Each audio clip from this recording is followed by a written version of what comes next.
भारत की स्वर्णिम विरासत के प्रतीक पुरुष थे चक्रवर्ती राजगोपालाचारी।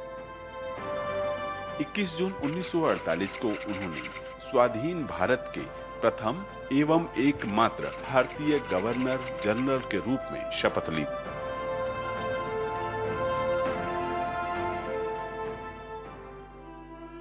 प्रधानमंत्री नरेंद्र मोदी ने चक्रवर्ती राजगोपालाचारी को 20वीं सदी के सबसे प्रखर बुद्धिजीवियों में से एक बताया और कहा कि राष्ट्र उनके अमिट योगदान को कृतज्ञता और सम्मान के साथ याद करता है।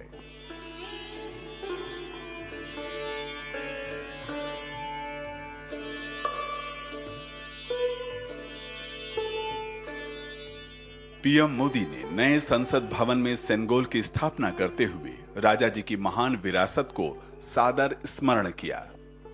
राजा जी और आदीनम के संतों के मार्गदर्शन में यही सेनेगोल सत्ता के हस्तांतरण का प्रतीक बना था।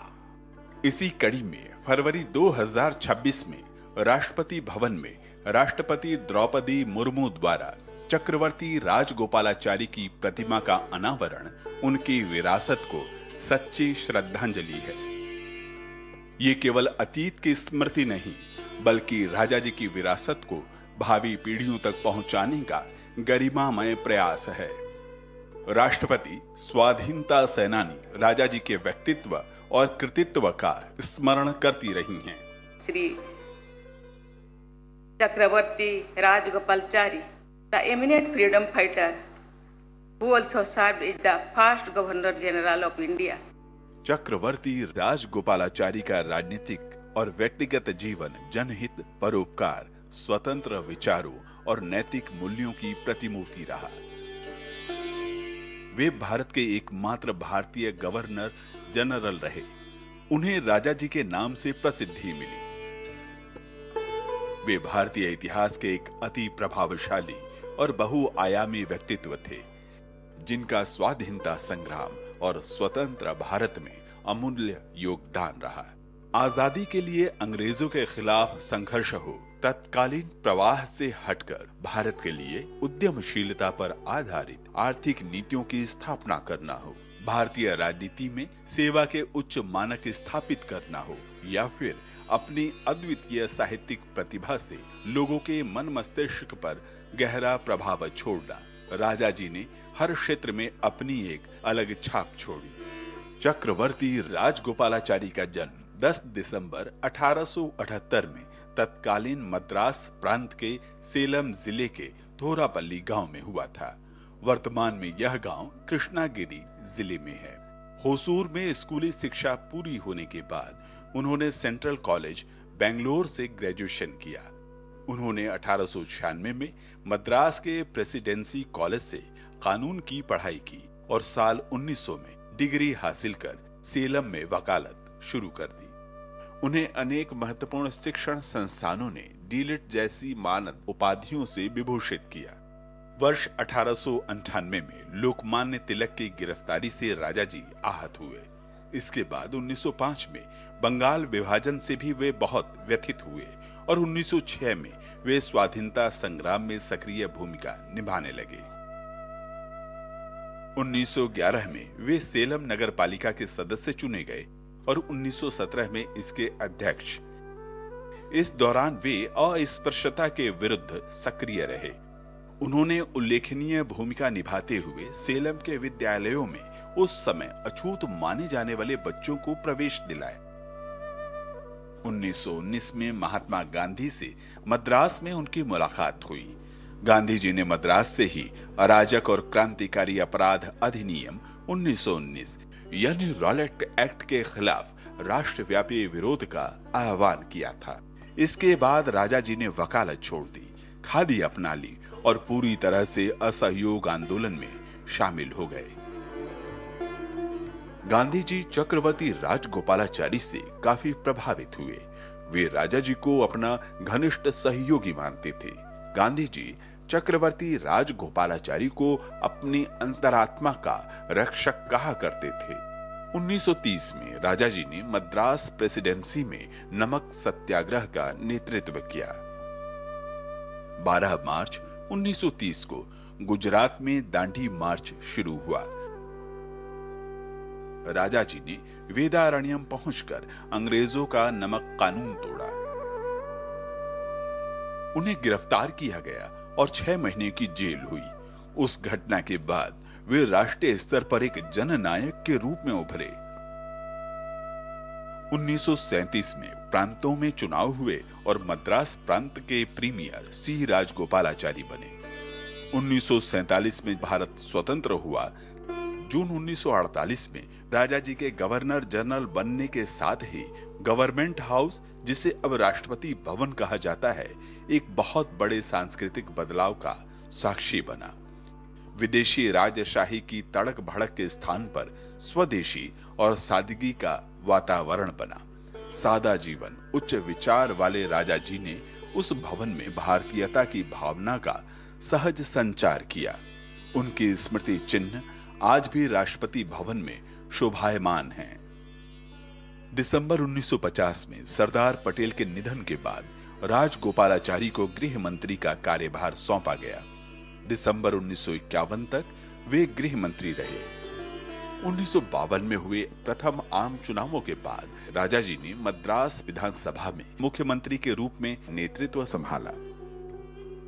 राजाजी राष्ट्र निर्माण में सदैव समाज की भूमिका को प्राथमिकता देते थे। That there are people in distress in our state today, in great distress. Today, the Chamber of Commerce have sent 60,000 rupees to be spent for the famine-stricken people. Do you think that these people do not know the value of money? They know it very well. They know also how to spend money. They know also how to invest money. Those who have money should invest money, not only in ordinary banks, but in the great permanent bank of charity and brotherhood. Rajaji को राष्ट्र के प्रति निस्वार्थ सेवाओं के लिए सन 1954 में भारत रत्न से सम्मानित किया गया। वे एक सधे राजनीतिज्ञ तो थे ही, उनकी तपस्या साहित्य के क्षेत्र में भी अद्वितीय थी। वे एक महान लेखक और चिंतक थे। वे तमिल और अंग्रेजी में उत्कृष्ट लेखन के लिए याद किए जाते हैं। दर्शन और साहित्य में उनकी रचनाएं कालजयी बनी। उन्होंने तमिल में रामायण लिखी। पुस्तक थी चक्रवर्ती तिरुमगन, जिसके लिए उन्हें 1958 में साहित्य अकादमी पुरस्कार प्रदान किया गया। राजाजी भारतीय धर्मशास्त्रों के न केवल बड़े ज्ञाता थे, बल्कि उनका यह भी मानना था कि हमारे इन महान ग्रंथों में संपूर्ण मानव जाति के कल्याण का मार्ग विद्यमान है। इसलिए उन्होंने इन पवित्र धर्म शास्त्रों का सार बहुत सरल भाषा में लोगों तक पहुंचाया। उनका यह प्रयास केवल भारतीय भाषाओं तक सीमित नहीं रहा। अंग्रेजी में उनके द्वारा की गई महाभारत की रीटेलिंग अपनी सरल भाषा शैली के लिए बेहद पसंद की जाती है। भारतीय ज्ञान परंपरा, कला और संस्कृति के वे ध्वजवाहक थे। कर्नाटक संगीत के क्षेत्र में उनकी रचना कुरई ओंद्रुम इल्लई ने भक्ति के अपने सार्वभौमिक संदेश के लिए प्रसिद्धि हासिल की। उन्होंने आदि शंकराचार्य द्वारा रचित भज गोविंदम पर भाष्य लिखा। इस कालजयी रचना को जन जन तक पहुंचाने में एमएस सुब्बलक्ष्मी की अद्भुत गायन की भी अहम भूमिका रही। भज गोविंदम भज गोविंदम गोविंदम भज मूढ़मते। एमएस सुब्बलक्ष्मी द्वारा गाए गए स्तोत्र के लिए राजाजी ने प्रस्तावना भाषण दिया था। The way of devotion is not different from the way of knowledge or jnana. When intelligence matures and lodges securely in the mind, it becomes wisdom. When wisdom is integrated with life and issues out in action, it becomes bhakti. Knowledge, when it becomes fully mature, is bhakti. आजादी के कुछ समय बाद ही राजा जी को लगने लगा कि licence राज और समाजवादी अर्थव्यवस्था देश की गति और प्रगति में सहायक नहीं होगी। इसी विचार के तहत उन्होंने मद्रास के मुख्यमंत्री रहते हुए अनाज वितरण और अनाज के दामों पर से नियंत्रण हटाने जैसे फैसले लिए थे। भविष्य के भारत के लिए वे एक उदारवादी बाजार आधारित अर्थव्यवस्था चाहते थे। इस मुद्दे पर उन्होंने कांग्रेस से अलग एक नई पार्टी बनाई जिसका नाम था स्वतंत्र पार्टी। राजा जी का कहना था कि यह केवल एक पार्टी नहीं अपितु एक जन आंदोलन है। उनका मानना था कि लाइसेंस राज के तहत लगे नियंत्रण देश की अर्थव्यवस्था के लिए नकारात्मक साबित हो रहे हैं। स्वतंत्र पार्टी 1967 के लोकसभा चुनाव में दूसरी सबसे बड़ी पार्टी बन गई। प्रधानमंत्री नरेंद्र मोदी ने व्यक्त किया कि राजा जी के सपनों को साकार करना भारत की आर्थिक समृद्धि का सही मार्ग है। Today we are fulfilling the dreams of Rajaji by creating an economy that is reform oriented and people friendly. भारतीय इतिहास में राजा जी एक ऐसे व्यक्ति रहे जिनकी दूरदर्शिता का लाभ देश को मिला।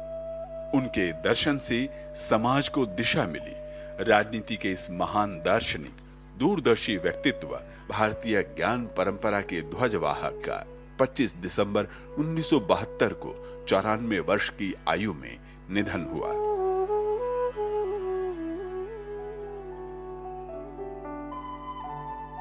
चक्रवर्ती राजगोपालाचारी उन नेताओं में से थे जिनके योगदान, जिनकी दूरदर्शिता पर आज का भारत टिका है।